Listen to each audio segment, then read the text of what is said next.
નમસ્કાર દોસ્તો, આજે આપણે તુવેર વિશે વાત કરવાની છે.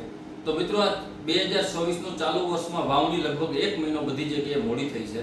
વરસાદ બી ઘણો બધો અનિશ્ચિત છે.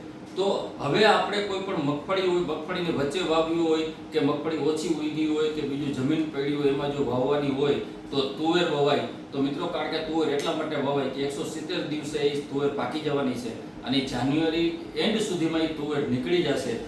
એટલે ધારો કે હજુ બહુ ઓછો વરસાદ પડે અને વચ્ચે એકાદ ફૂલ વરસાદ પડે તો તમારે મગફળીનો પાક બી થઈ જશે, બીજી કોઈ પાકની વચ્ચે વાવ્યું હોય તો બી થઈ જશે અને તુવેરનો પાક જાન્યુઆરીમાં કમ્પ્લીટ થઈ જાય, જેથી કરીને તુવેરમાં પૂરેપૂરું ઉત્પાદન આપશે. તો આપણી તુવેર કઈ વાવવી બહુ ઇમ્પોર્ટન્ટ વસ્તુ છે. તો આપણે અરીનો કંપનીની રેટિયો તુવેર મિત્રો આવે છે. આ તુવેર આપણે સૌરાષ્ટ્રમાં ભેસાણ છે, લાલપુર છે, જામનગર છે, કાલાવડ છે, ઘણા બધા ફિલ્ડ આપણે બનાવેલા હતા. એમાં ઘણા બધા વિડીયો આપણા ફરે છે. તો મિત્રો, જો તુવેર જ વાવી હોય તો બિયારણની પસંદગી છે એનો રોલ ખૂબ જ મોટો છે. તો બિયારણમાં આ રેટિયો તુવેર છે. રેટિયો તુવેર છે એ ફૂટવાળી આઈટમ છે, 170 દિવસે થઈ જાય છે. એમાં સુકારો લગભગ આવતો નથી અને દાણાની સાઈઝ તમે જોઈ શકો છો, એકદમ એક સરખા દાણા છે, ક્વોલિટી દાણા છે, એનો ભાવ બી સારો મળે છે. તો જો તુવેર વાવવાની ગણતરી હોય તો રેટિયો તુવેર અચૂક વાવજો, કારણ કે રેટિયો તુવેર વાવવાથી મગફળીની વચ્ચે બી વાવી શકાય અત્યારે રેટિયો તુવેર. તો તમારે શિયાળુ પાક વાવવો નહીં પડે. શિયાળુ પાકનું પાણી ન હોય ને જાન્યુઆરી સુધીનું તમારી પાસે પાણી હોય તો મગફળી બી થશે અને તુવેર બી થશે. બે પાક ટેકામાં જાય છે.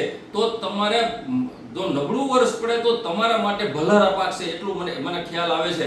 કારણ કે તુવેર છે એ બહુ જ ઇમ્પોર્ટન્ટ પાક છે. એના બી 1600+ ભાવ અત્યારે ટેકાનો ભાવ છે. એ મગફળીમાં બી છે. તો તુવેર એકલી વાવી હોય કે મગફળીના પાકમાં વાવી હોય તો પાછો આ પરફેક્ટ ટાઈમ છે.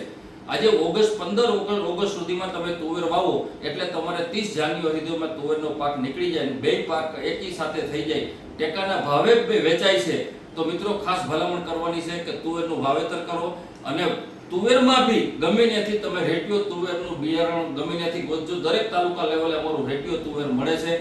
તો રેટિયો તુવેર વાવી અને વર્ષને તો આપણે સફળ બનાવીએ, કારણ કે આ વેરાયટી જેટલી જબરજસ્ત છે કે આના માર્કેટ રેટ બી સરખા એક સારા આવશે, કારણ કે દાણો બધો એક સરખો છે. તો હજુ આપણી પાસે તક છે કે ભાઈ તુવેર વાવી અને આપણો વર્ષને સારામાં સારું કરીએ. તો ફરીથી બધા આપણા ખેડૂત મિત્રો, મારા વેપારી મિત્રો, એ બધાને જણાવવાનું કે રેટિયો તુવેરનું ખાસ વાવેતર કરાવે અને બંને પાક એકી સાથે લઈ અને સારું વર્ષ થઈ શકે એવી પોઝિશન છે. ફરીથી માહિતી આપણે આપી રહ્યો છું. જય હિન્દ, જય ભારત.